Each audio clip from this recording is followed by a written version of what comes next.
Anti rabies जो injection है उनकी शॉर्टेज चल रही है। कहीं ना कहीं काशी जनता के लिए एक बहुत बड़ी समस्या है। कुत्ते का इंजेक्शन लगवाना आए थे, अभी कह रहे हैं नहीं यहाँ पे कुत्ते का इंजेक्शन, अब कहाँ जाने लगे। तो आज भी मना कर रहे हैं कि रेबीज का इंजेक्शन नहीं है, तो अब बताओ हम कहाँ जाए। सर आप देख रहे हैं सुरागीलाल न्यूज चैनल। जी हाँ, इस वक्त सबसे बड़ी और सबसे अहम जो समस्या है काशीपुर की बनी हुई है। जी हाँ, इस वक्त मौजूद है काशीपुर के एल डी भट्ट राज्य चिकित्सालय में। जी हाँ, लगातार ये जो अस्पताल है सुर्खियों में चलता रहता है। ऐसे में आज यहाँ मौजूद है जहाँ यहाँ पर जो एंटी रेबीज जो इंजेक्शन है उनकी शॉर्टेज चल रही है। जी हाँ, लगातार यहाँ पर जो मरीज हैं वो लगातार आ रहे हैं। कुछ मरीजों का कहना है कि उनको एक जो डोज है वो तो लग चुकी है, लेकिन दूसरी डोज की लगातार उनको यहाँ भटकना पड़ रहा है।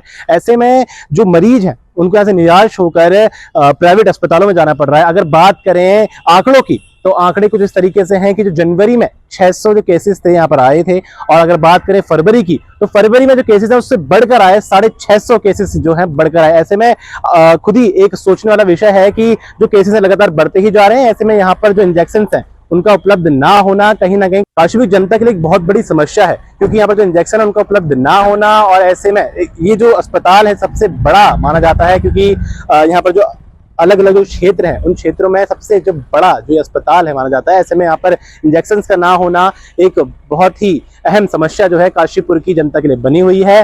तो मैं शासन प्रशासन से एक ही अपील करना चाहूंगा कि जल्द से जल्द यहाँ पर जो है इंजेक्शन को उपलब्ध कराया जाए। तो ऐसे में बात करने की कोशिश करेंगे आगे सीएमएस से भी और साथ ही साथ जनता से भी कि क्या कुछ उनका कहना है। कुत्ते का इंजेक्शन लगवाना आए थे, अभी कह रहे हैं नहीं यहाँ पे कुत्ते का इंजेक्शन, अब कहाँ जाने लगे। वो डॉक्टर ये कहेगा कि भाई मतलब प्राइवेट लगवाते तो हम ये कहीं लगवा लेते। अब पहले लगवा गए थे, अब कह रहे नहीं है। पिछली बार लगवाया था मैंने 28 तारीख को, अभी मैं बोला उस दिन आना, तो अब उस दिन आए छुट्टी लेके। इंजेक्शन लग गया रेबीज का, 3 तारीख का फिर इन्होंने नाम लिया, 3 तारीख को बंद था। चलो भाई कोई बात नहीं, जबकि इन्होंने डेट लिखी उसके ऊपर।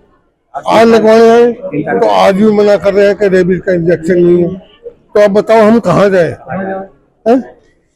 अब सीरीज जो होती है उस सीरीज से ही तो लगता है नंबर। अब प्राइवेट लगवाएंगे तो वो कहेगा कौन सा लगवा लिया। सर 2 लग चुके हैं और तीसरा लगना था, अब आज मना कर रहे हैं, कह रहे हैं कि है नहीं। जैसा कि अभी आंकड़े हमारे बता रहे हैं कि हमारे चिकित्सालय में जितने डॉग बाइट ही नहीं, कैट बाइट भी है, मंकी बाइट के भी केस हैं, जितने कुल केसेस आ रहे हैं हमारे यहाँ, उसके सापेक्ष हमारे पास वैक्सीन की आपूर्ति उसके सापेक्ष हो नहीं पा रही है। उसकी वजह ये भी है कि जो आपूर्ति हमारे यहाँ देहरादून से हम दवाइयाँ मंगाते हैं, हर 15वें दिन में एक बार गाड़ी हमारी जाती है, उससे जो है वो दवाइयों की आपूर्ति अभी इंजेक्शन्स की नहीं हो पा रही है।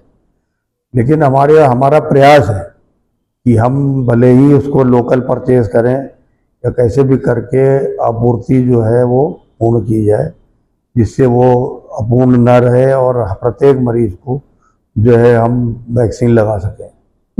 अभी हमारा प्रयास यही चल रहा है। पिछले महीने लगभग 650 के आसपास केसेस मिले, उसके सापेक्ष हमारे पास 450 के आसपास वैक्सीन उपलब्ध होती रही पूरे माह में। और अभी हमने फिर विगत पिछले माह ही करीब 1 हफ्ते पहले गाड़ी भेजी थी और उससे जो है हमने वैक्सीन मंगाई है। तो हमारा प्रयास यही रहता निरंतर, जबकि हमने इस बार लगभग 1200 वैक्सीन का एक इंडेंट बनाया था, डिमांड बनाई थी, लेकिन उसके सापेक्ष हमें कुल 10 वैक्सीन ही प्राप्त हुई। तो अब आने वाले समय में हम इस आपूर्ति को जो है लोकल परचेज करते हुए पूर्ण करने का प्रयास करेंगे।